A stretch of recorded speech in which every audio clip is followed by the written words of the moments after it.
আসসালামু আলাইকুম বন্ধুরা, কেমন আছেন? আজকে আপনাদেরকে দেখাবো আমাদের বাড়ি। আমাদের বাড়িতে আল্লাহর রহমতে এসি লাগানো লাগে না, সব সময় ঠান্ডা থাকে। আর যখন শীতের সময় গরম থাকে। দেখুন, আমি আমাদের বাড়িতে ঢোকার যে রাস্তাটা, আমাদের বাড়িতে ঢোকার যে রাস্তা, এই রাস্তাটা প্রবেশ করতেছি। সমস্যাটা হচ্ছে যে বৃষ্টির সময় কাদা হয়ে যায়।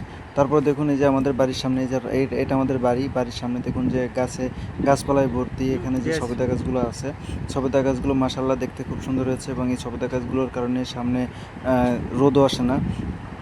আপনার গরম যতই থাকুক, আমাদের বাড়ির সামনে কোনো রোদ আসবে না। তারপর হচ্ছে আপনার দেখেন, এই যে সবেদা গাছগুলা মানে আস্তে আস্তে খুব সুন্দর একটা পরিবেশ তৈরি করে দিয়েছে আমাদের বাড়ির সামনে। বাড়ির উঠোনটাও অনেক বড়। এই যে বাড়ির সামনে যে এখানে দেখতেছেন দুটো সিঁড়ি, এই সিঁড়িতে আপনার হচ্ছে আশেপাশের লোকজন এসে আড্ডা মারে, গল্প করে। কারণ হচ্ছে এরকম একটা পরিবেশ গ্রাম হলে কী হবে, এরকম একটা পরিবেশ আসলে বাইরে পাওয়াটাও খুব মুশকিল। কিন্তু আমাদের বাড়িতে দেখুন, এই যে দুইটা সিঁড়ি আছে, দুইটা সিঁড়িতে এখানে বসে সবাই গল্প করলেও কত সুন্দরভাবে গল্প করতে পারবে। তার এই পাশে দেখুন, এই পাশে আমাদের একটা গোয়ালঘর। এই গোয়ালঘরে গরু আছে, সেই গরুগুলো আপনাদের দেখাচ্ছি। আমার আব্বু এই সব গরু দেখাশোনা করে।